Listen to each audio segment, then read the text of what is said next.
Good morning. My name is Jasmine, and thank you for joining me for this capstone presentation titled Strengthening Support Systems for Karima, a multi-level social work evolution.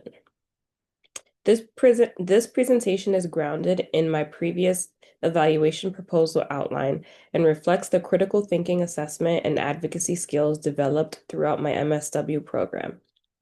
Today, I will take you through a case analysis that reflects real-world systemic challenges and how social workers can use evaluation tools to drive meaningful change at all levels of practice. Let me begin by introducing Karima. She's a 27-year-old single mother of a 4-year-old son named Jamal. Karima lives in a multi-generational household with her mother and brother and attends community college part-time to study early childhood education. While she receives some parenting support through the Head Start program, she faces significant emotional strain, social isolation, and weak support networks, both familial and community-based. Karima's situation is not unique. Her case exemplifies systemic barriers often experienced by single mothers of color, barriers that affect mental health, academic persistence, and parenting efficacy. This evaluation seeks to examine how we can strengthen Karima's informal and formal support networks using a multi-level approach through the lens of social work theory and evidence-informed practice. I aim to develop and assess interventions that will improve her quality of life while advocating for broader structural change. My approach is guided by four key frameworks. The first one is ecological systems theory. Helps us understand how Karima's development is shaped by her immediate environment, home, school, community, as well as broader societal systems. The second one is empowerment theory, emphasizes Karima's voice, agency, and capacity to overcome challenges through internal strengths and external resources. The third one is utilization-focused evaluation. This ensures Karima remains at the center of the evaluation process. Her needs, feedback, and priorities informed decision-making and outcomes. Lastly, the logic model refers to visual map to connect goals, activities, and measurable outcomes across interventions. By weaving together these theories, we can build a culturally responsive and strength-based plan that addresses individual resilience and systemic change. At the micro level of evolution. At the we look at Karima's proposal relationships and psychological well-being. Her relationship with her mother is complicated. Her mother offers help, but often in ways that are emotionally critical. Meanwhile, Karima struggles to co-parent due to her son's father inconsistent involvement.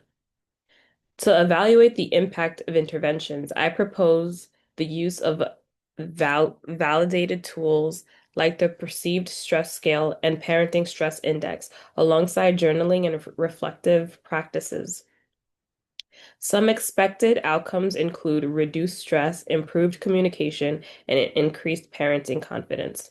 However, this level also presents challenges. Karima may feel emotionally fatigued or even dependent on unsupportive family members, making change difficult.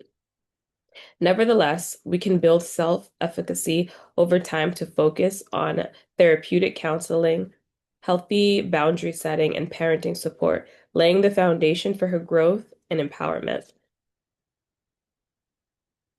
Moving to the meso level, we focus on Karima's relationships with her community. She has weak connections with peers at college and limited ties to her mosque and local networks. This disconnection affects her motivation and contributes to her sense of isolation. To address this, the evolution includes linking Karima to structured peer groups, such as single parent student circles or parenting support networks. I could use attendance tracking, self-efficacy, rating scales, and focus groups to measure engagement and satisfaction. The challenges? Time constraints due to parenting responsibilities and emotional barriers like low self-esteem. But with consistent support, we can expect increased social engagement and reduce dropout risk, and a stronger sense of community belonging, factors that positively impact her academic presence and emotional health. At the micro level, at the macro level, we evaluate how policies and interpersonal practices shape Karima's reality. She struggles to find reliable on-campus childcare and faces rigid academic structures that don't accommodate parenting students. The evaluation process here involves policy review, interviews with college administrators, and analysis of childcare waitlists and usage data. This level of analysis reveals deeper systemic inequalities. Student parent Student parents, especially single mothers, are often left out of institutional planning. As social workers, our role includes policy advocacy, drafting proposals for flexible course scheduling, childcare funding, and academic accommodations that reflect the realities of parenting while pursuing education. This macro evaluation allows us to push institutions to be more inclusive and justice-oriented. A key part of this project is ethical anti-oppressive practice. Karima's voice is central to this evaluation, not just as a recipient of services, but as a co-creator of solutions.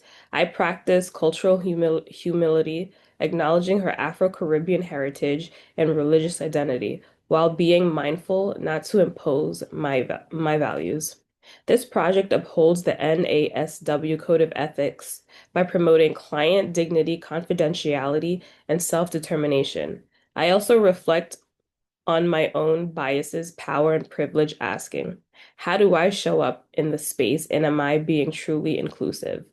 Every intervention is designed to be trauma-informed, culturally responsive, and client-led. Evaluation methods are adopted by Karima's comfort, literacy, and language to ensure equality in data collection and outcomes. Karima's case clearly shows how policy or lack thereof shapes lives. An absence of affordable childcare and academic flexibility disproportionately affects women of color and low income families. Through this lens, to see how social welfare policies impact not only access to services but also long-term success. This proposal supports policies that advance human rights, racial equality, and family well-being. Social workers are uniquely positioned to use evaluation findings to advocate with and on behalf of clients like Karima. Whether negotiating with campus leaderships or proposing forms to state childcare funding, we must act as bridges between lived experiences and structural power. Karima's story reminds us that advocacy at all levels, micro, meso, and macro, is essential for true justice. In conclusion, Karima's journey illustrates the complex interplay between personal, social, and systemic challenges. Her case demands more than a one-size-fits-all solution. Through this evaluation, we aim to implement micro-level therapy, meso-level peer supports, and macro-level policy advocacy to holistically improve her well-being. My call to action is simple. Social workers must embrace evaluation not as a bureaucratic tool, but as a path to empowerment, accountability, and change. Let us not forget, support is not forever. Support is a human right. Thank you for your time and attention. I welcome any feedback, reflections, or questions.